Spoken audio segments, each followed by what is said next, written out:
Olá, queridos alunos, estamos aqui mais uma vez para trabalhar com mais um novo conteúdo. Dessa vez iremos trabalhar com o conteúdo cunicultura, que diz respeito à produção de coelhos. Coelhos esses que podem ser utilizados gerando produtos bastante úteis ao ser humano, como também podem ser utilizados no mercado pet como animais de estimação. Bom, como eu falei com vocês, a cunicultura é o ramo da zootecnia que trata da criação produtiva, econômica e racional do coelho doméstico, que é o coelho popularmente utilizado no meio comum. Lembrando que esse coelho doméstico, ele possui o nome científico de Oryctolagus cuniculus, dizendo respeito ao coelho tradicional, coelho doméstico que é utilizado aí no nosso dia a dia.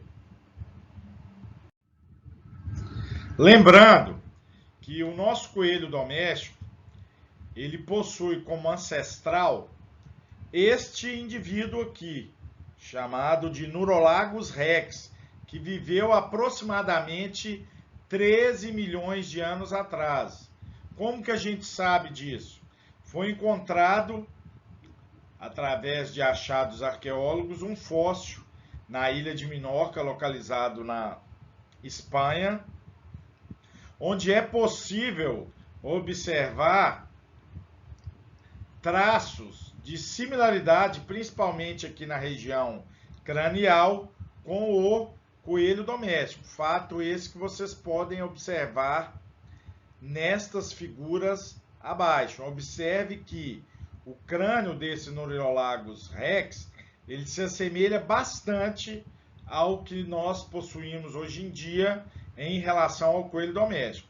Só que esse Nurolagus, ele era um indivíduo muito maior em termos de comprimento, chegava a medir próximo aí de 1 metro, e além disso eram animais mais pesados, possuindo aproximadamente 12 quilos.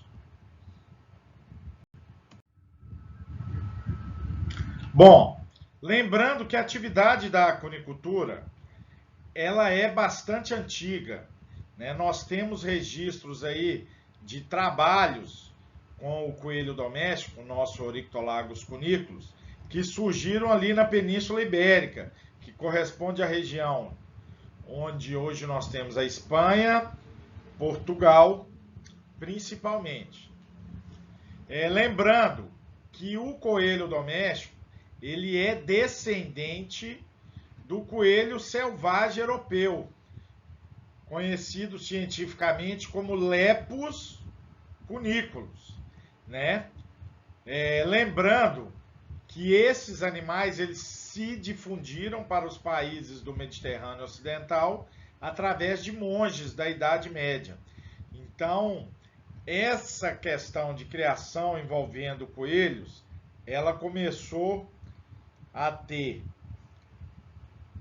um aspecto bastante avançado na medida que monges presentes em monastérios começaram a cultivar aqueles coelhos para serem utilizados na alimentação daqueles monastérios.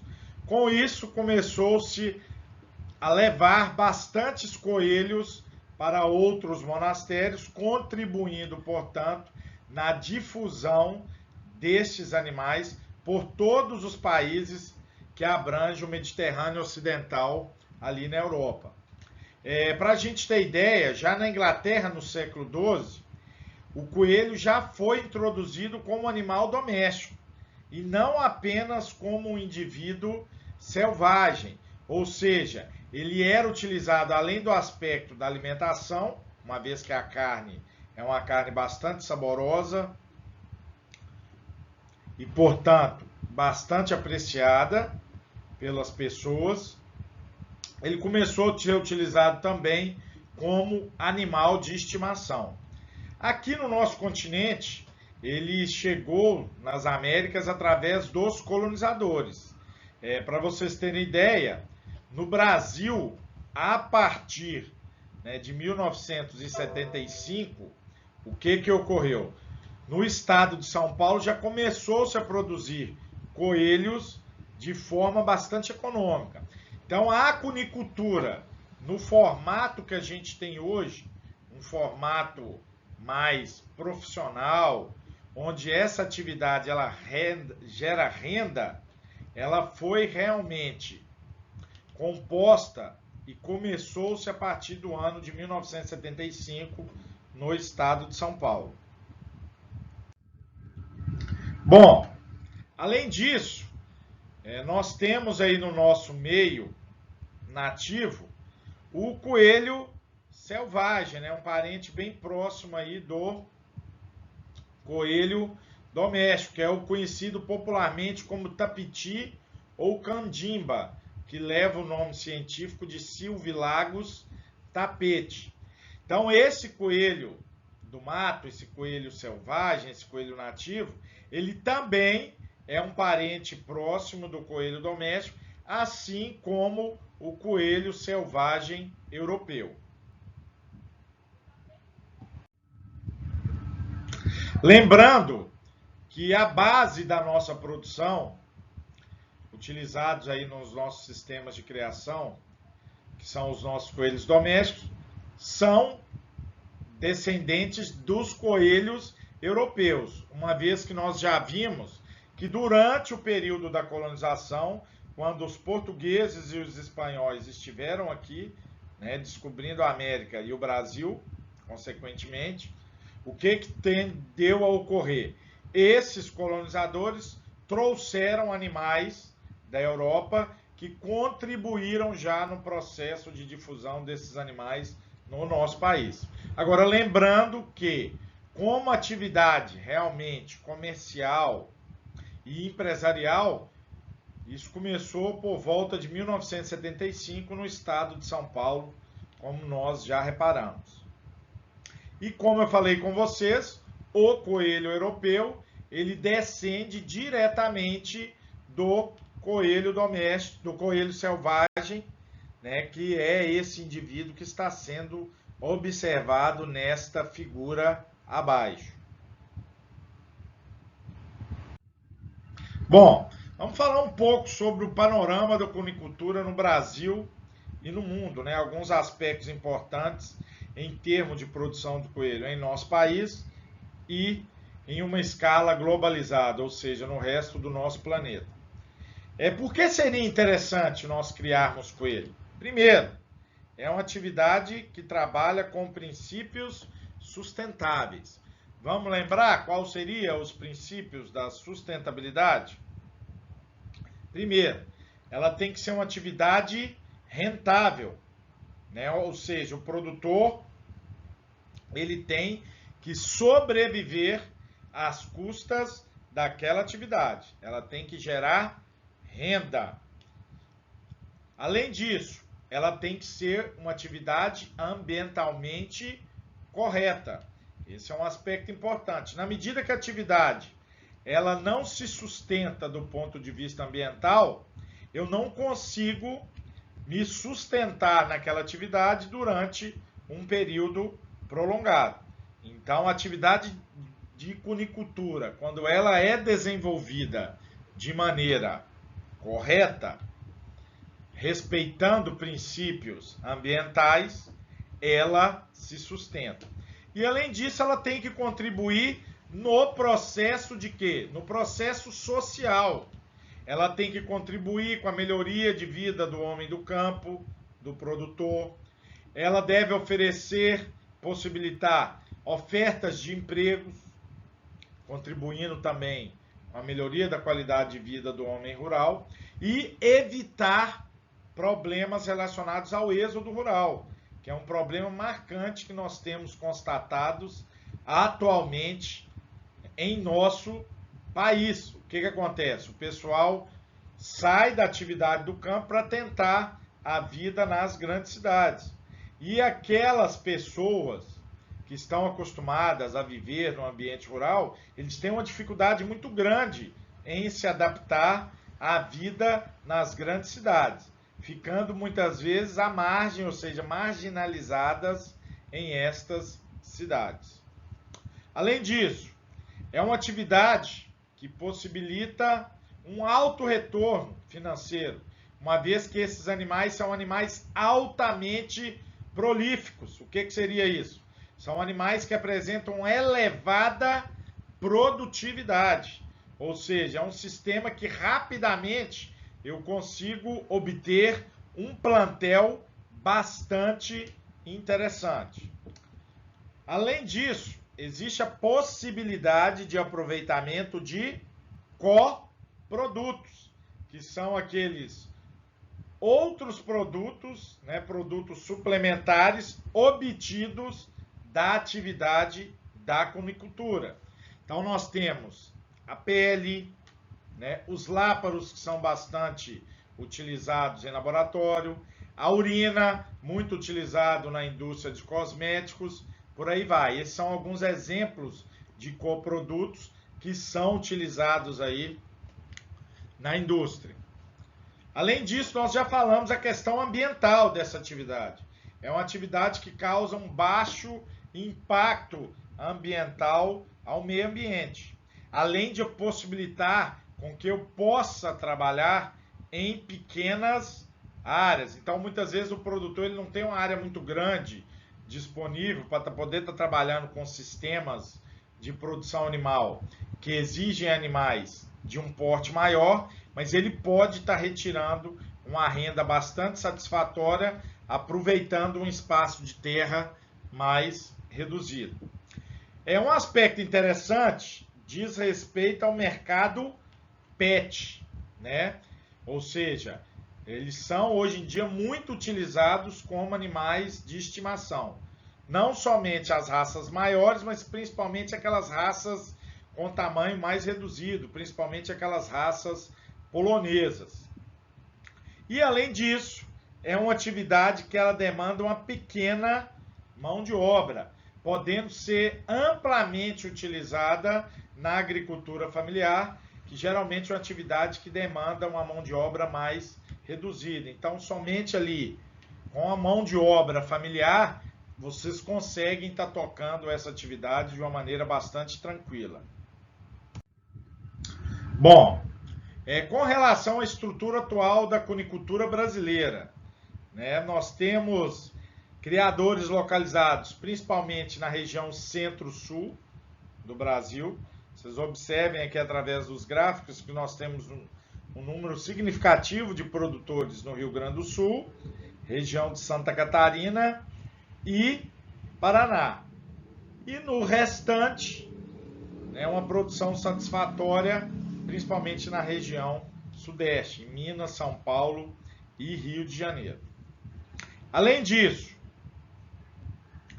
o que acontece? A distribuição da população de coelhos no Brasil ela ainda é pequena se a gente for comparar em relação a outras partes do mundo.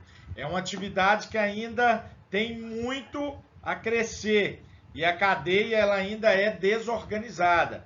Como é que a gente constata isso? É muito simples. Por exemplo, é muito raro a gente chegar em algum estabelecimento comercial, seja redes de supermercados, como exemplo, e encontrar carnes ou produtos de coelhos sendo comercializados. Isso demonstra que o setor ele ainda é um setor desorganizado. Então é necessário que ocorra uma estrutura deste setor da cunicultura para que a atividade ela possa se desenvolver melhor, né? Nós temos constatado que o que tem crescido muito de uns tempos para cá tem sido o aspecto do mercado pet, ou seja, a criação desses animais como animais de estimação. Agora, a produção de coelhos em si, visando produtos úteis ao ser humano, seja em sua alimentação ou seja, na indústria, ainda necessita se estruturar melhor para que a atividade possa se desenvolver ainda mais. Bom, aqui, a nível de comparação, nós temos nessa tabela o efetivo dos rebanhos de pequeno porte, segundo as grandes regiões e as unidades da federação.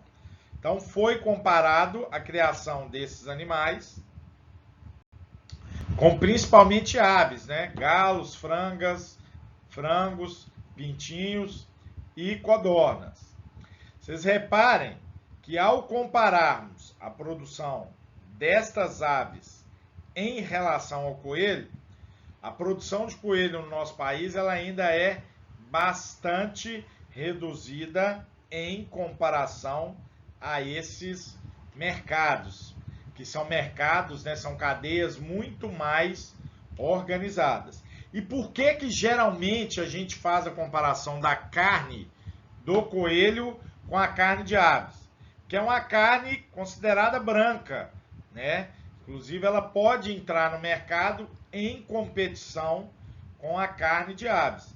E lembrando que assim como ocorre com as aves, né, a multiplicação desses animais é muito rápido, ou seja, são animais que rapidamente, assim como ocorre com a indústria de aves, estão prontos para serem abatidos. Bom, então quais seriam os principais entraves, ou seja, problemas relacionados à cunicultura brasileira? Nós já vimos alguns deles. Um deles seria a falta de locais para abate dos animais, ou seja, falta de abatedouros específicos para que esses animais possam ser abatidos. Nós vamos estar mostrando para frente que existem alguns abatedouros no país que são registrados no abate destes animais. Mas em comparação a outros abatedouros, o número é bastante reduzido. Então, muitas vezes, esses animais ainda são abatidos de maneira informal, né? Sem que ocorra um registro ou uma certificação de inspeção daquele produto, ou seja, daquela carne, demonstrando que realmente aquele é um alimento seguro para ser comercializado pelo ser humano. Então, esse é um dos problemas que a gente ainda tem. Um outro aspecto importante diz respeito à falta de profissionais especializados nessa atividade, principalmente envolvendo aspectos de sanidade cunícola, bem como de informações relacionadas à cunicultura, né? Nós temos aí muito poucos profissionais realmente especializados nesta atividade. Um outro aspecto importante, o alto custo de aquisição de rações e dificuldades de fabricação, né? Devido a essa falta de profissionais especializados, são poucos os mercados e empresas que trabalham no desenvolvimento de rações para coelhos. Isso faz com que o custo desta ração encareça o sistema. Nós sabemos que o mais interessante quando a gente trabalha com fornecimento de ração seria produzir a própria ração em sistemas comerciais, para que eu possa estar barateando o custo de produção do meu sistema.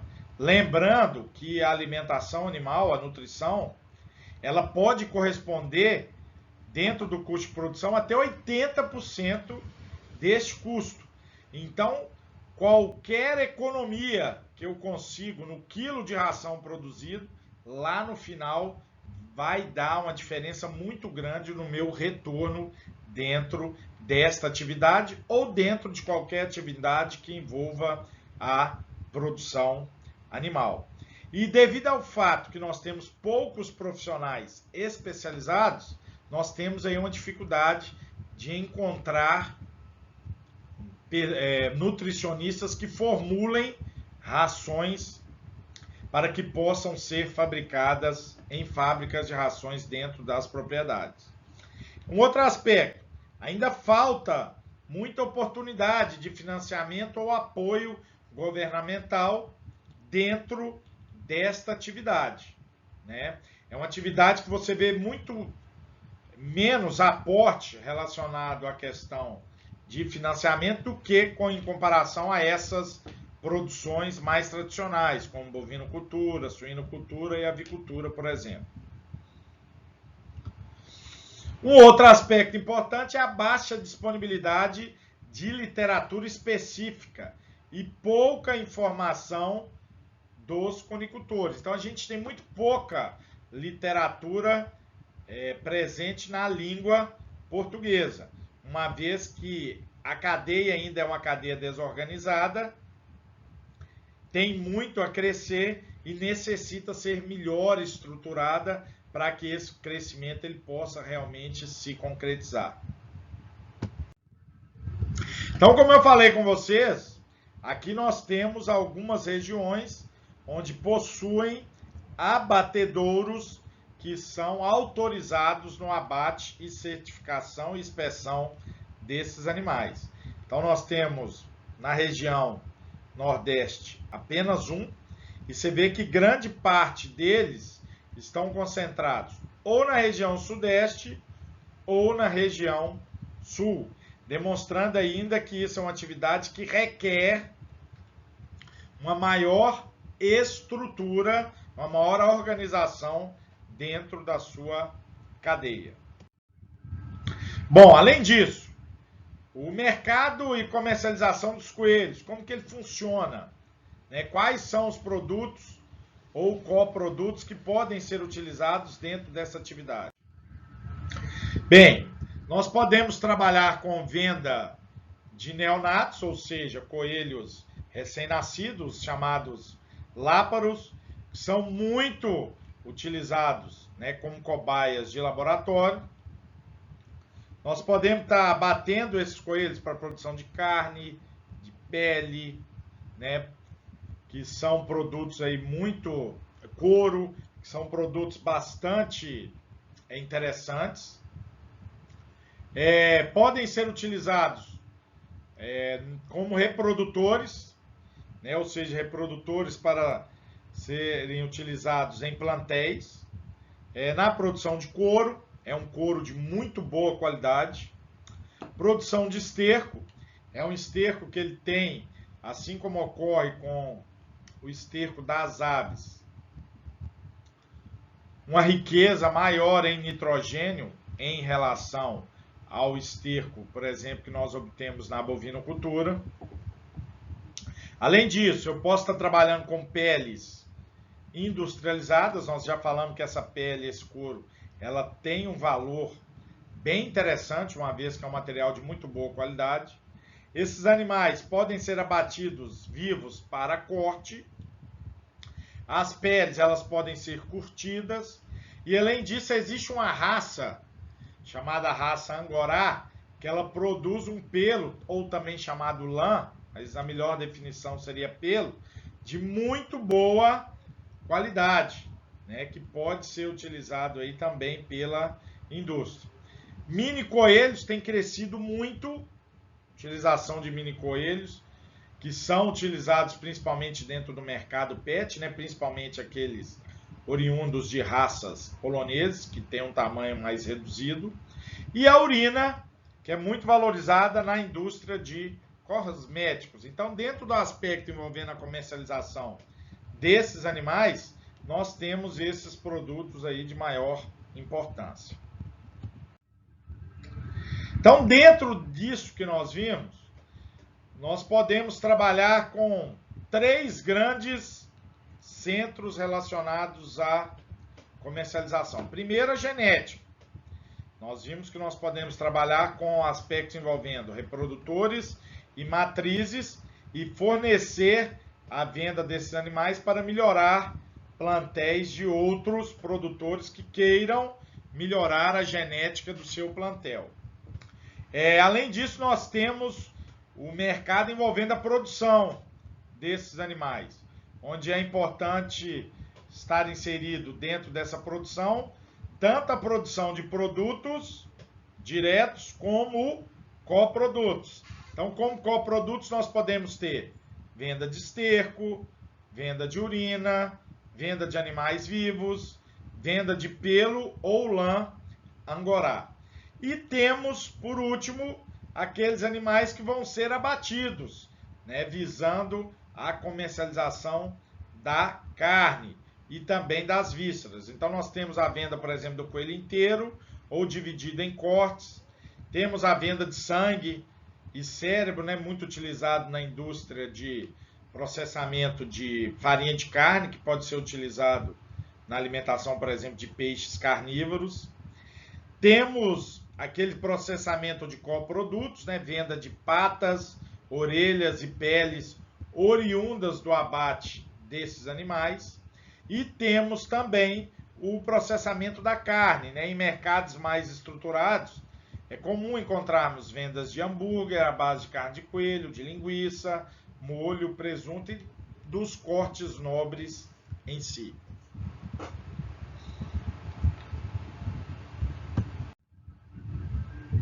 Bom, aqui nessa tabela eu trouxe para vocês, né, o preço aí, a média de preço encontrada em algum desses produtos que são comercializados. Por exemplo, quando eu trabalho com coelho vivo para o abate, geralmente ele sai aí na média, né, de por volta de R$ 4,90 por quilo de animal. Né? Animais SRD, eles tendem a ter um menor valor de mercado. Então, o animal sai por volta de R$ 5. Coelhos vivos da raça polonesa, como eu falei com vocês, são animais utilizados no mercado pet, você vê que já dá uma elevada no valor desses indivíduos, uma vez que é um mercado que tem crescido e onde a oferta dos animais são cada vez mais procurados. Quanto maior a procura, consequentemente, o que tende a acontecer? O valor agregado nesse produto ele tende a aumentar. Além disso, nós podemos trabalhar com a venda de carnes e produtos, né? Então, por exemplo, podemos trabalhar com carne de coelho inteiro, com animal desossado. Vocês reparem que na medida, quanto mais o produto ele é já beneficiado, né, ele tende a aumentar o seu valor. E além disso, tem o mercado de venda de peles e pelos, além de outros subprodutos, né, patas frescas, patas vendidas como chaveiro, o rabo também é vendido como produto de ornamentação, além do esterco, o sangue e a orelha são bastante utilizados aí, as vísceras, principalmente na indústria de produção de farinha de carne. E a urina, que é muito utilizada na indústria de cosméticos. Bom, vamos falar agora aspectos importantes sobre o animal ou coelho. Lembrando que dentro do ponto de vista da taxonomia, os coelhos pertencem às ordens dos lagomorfos, ou seja, a ordem lagomorfa. Dentro dessa ordem, nós temos basicamente duas famílias importantes, a Ocotonideo e a Leporídeo. Dentro da família Ocotonideo, nós temos dois gêneros importantes, a Ocotona e o Prolagos. Dentro da Leporídeo, nós temos a Paleolaginae e a Leporina. Dentro da Paleolaginae, nós temos os gêneros Pentolagos, Bunolagos e Prolagos. E aqui, dentro desta subfamília Leporinae, é que nós temos os mais importantes no aspecto de comercialização, onde se encontra o Oryctolagus cuniculus, além daqueles descendentes próximos, né, como o Silvolagus, por exemplo, que é o coelho do mato brasileiro, e o Lepus, né, que diz respeito ao coelho selvagem europeu. Então, o Oryctolagus cuniculus é o nosso coelho doméstico utilizado. Ele foi primeiramente identificado por Lilleborg em 1873. Então, um breve aspecto envolvendo a anatomia, o aspecto taxonômico deste indivíduo. Bom, qual seria a principal diferença de lagomorfos, né? Lembrando que dentro dessas ordens do lagomorfo nós vamos incluir coelhos, lebres e coelhos do mato, né, selvagens, em relação a roedores. Existem algumas diferenças, né? Por exemplo, os lagomorfos, eles possuem os membros anteriores bem menores do que os posteriores, fato que não se verifica entre os pertencentes à ordem dos roedores. Isso é fácil de constatar, né? Então, os membros anteriores, ou seja, as patas traseiras, as patas dianteiras, elas tendem a ser menor do que as patas traseiras, que tendem a ser maior. Inclusive, essas patas traseiras, elas favorecem a questão do salto, né? Fato esse que a gente não observa, por exemplo, em roedores. Exemplo de roedores: ratos, camundongos, porquinhos da Índia, preá, né, capivara, que é o maior roedor do mundo, são exemplos aí de roedores. Um outro aspecto: os roedores, eles tendem a ter orelhas grandes, ao contrário dos roedores, que as possuem um aspecto mais reduzido. Só que a principal diferença, ela está em que os lagomorfos, eles são dotados de 4 dentes incisivos na arcada dentária superior, né, que são aqueles dentes maiores. Então, 2 no sentido para baixo e 2 no sentido para cima. Já nos roedores, a gente só constata a presença de 2 dentes incisivos, né, na arcada dentária superior, ou seja, voltado para baixo.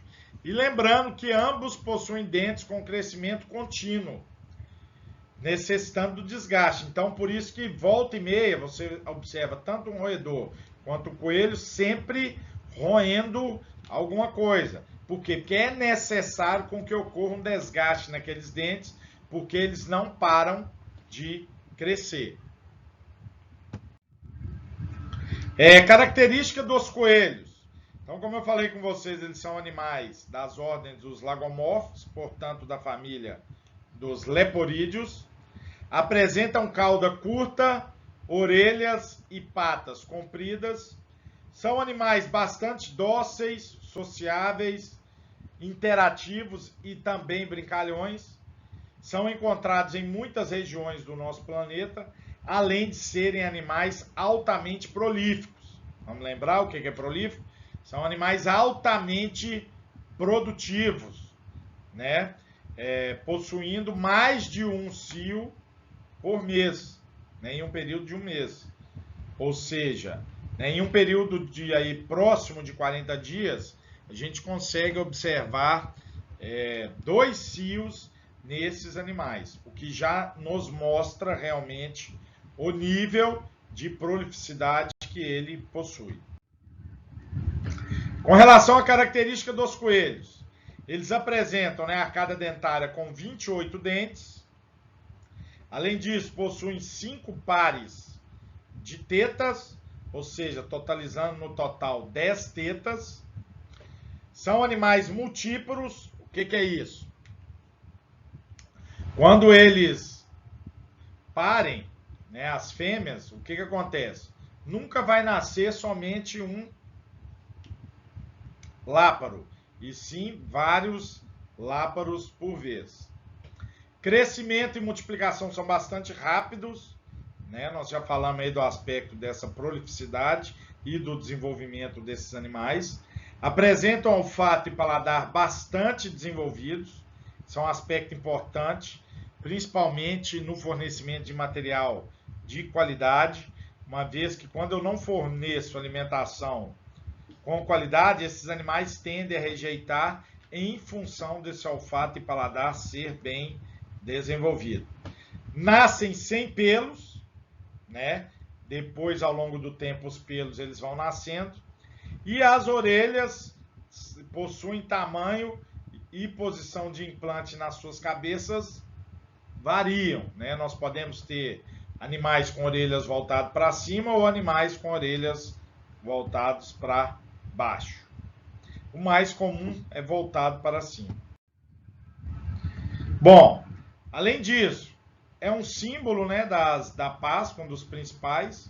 Muito comum o pessoal realizar trocas, né, de ovos de Páscoa durante esse período, atribuída aos coelhos. Quando bem tratado, bem manejado, um coelho pode viver até 10 anos, né? Ou seja, tem um período bem interessante de vida, principalmente se utilizado como animal pet, né? Que é onde espera-se que o animal realmente ele tenha uma expectativa de vida maior. Eles roem de tudo para gastar seus dentes, que não param de crescer, nós já comentamos sobre isso. E existe diferença em termos de tamanho de acordo com a raça. Para a gente ter ideia, ó, o coelho gigante de Flandres, que é esse animal representado nessa foto, seu peso adulto varia de 5 até 10 quilos. E como eu falei com vocês, uma coelha aí, ela pode apresentar durante um período de um mês ou de 40 dias até 2 cios, demonstrando o aspecto que envolve a prolificidade desses indivíduos. Bom, um aspecto importante é que geralmente o pessoal faz uma confusão achando que coelho e lebre é a mesma coisa. Não são. São animais próximos, né? Mas são animais diferentes um dos outros. E vocês vão ver que existem algumas características presentes nas lebres em relação aos coelhos domésticos e dos coelhos domésticos em relação às lebres, que fazem com que esses indivíduos se diferenciem.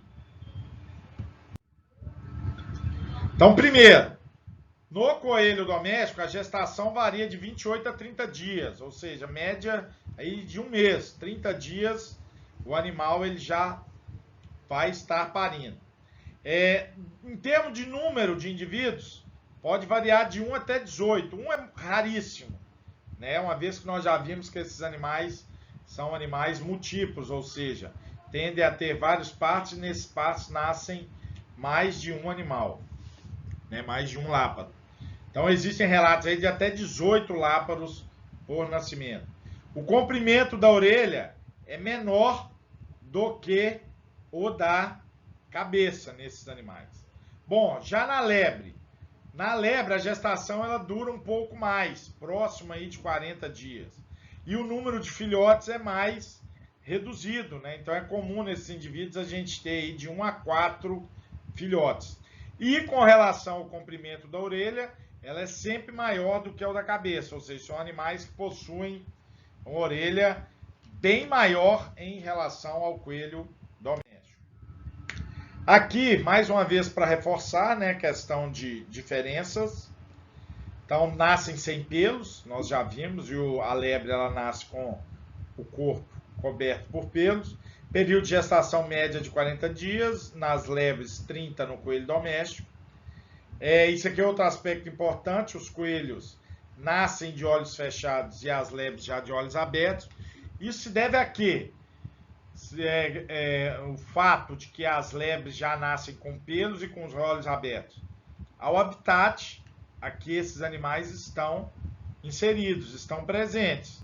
Na medida que a lebre é um indivíduo selvagem, o seu filhote ele tem que estar mais atento, ser mais ágil, para ele não ser uma presa fácil para predadores. Já no coelho doméstico isso não precisa acontecer. O número de filhotes, nós vimos que vai até 15, podendo ir até 18. E em lebres, de 1 a 4. A carne, como eu já falei, possui cor branca, por isso que ela é muito utilizada em comercialização, em comparação à carne que é comercializada na avicultura. Já a lebre, ela possui a carne de cor mais avermelhada. São animais sociáveis, os domésticos, a lebre não. E os membros anteriores, eles tendem a ser mais curtos. Aqui nessa foto é possível observar. Em relação à lebre, que possui os membros aqui anteriores, seja, as patas da frente, mais longas em relação ao coelho doméstico. Bom, nós vimos que além das lebres, nós temos os coelhos selvagens que são parentes próximos ao coelho doméstico. E quais seriam as principais diferenças do coelho selvagem para o coelho doméstico? A coloração é um aspecto importante. Geralmente os coelhos selvagens eles possuem colorações bastante reduzidas, ou são acastanhados ou acinzentados. Já nos coelhos domésticos nós temos uma infinidade de cores, né? Indivíduos pretos, cinzas, brancos, baios, por aí vai. A pelagem dos selvagens ela é mais grossa e macia, o que já não acontece, por exemplo, nos domésticos, é uma pelagem mais fina. Atingem os selvagens de 20 a 35 centímetros. Já os domésticos eles tendem a ser bem maiores que os selvagens, lógico que varia de raça, né? Uma vez que nós temos aqueles indivíduos de tamanho mais reduzido, como o polonês, que é muito utilizado no mercado pet. E os selvagens vivem pouco mais de 4 anos, e os domésticos nós vimos que a expectativa de vida é bem maior, podem viver até 10 anos. Então estas seriam aí as principais diferenças entre coelhos selvagens e coelhos domésticos, lembrando que assim como as lebres, são indivíduos parentes próximos aí aos coelhos domésticos. Bom, a nossa aula de hoje, ela vai até aqui. Espero nos encontrarmos num breve momento. Um grande abraço até vocês e até breve. Um abraço.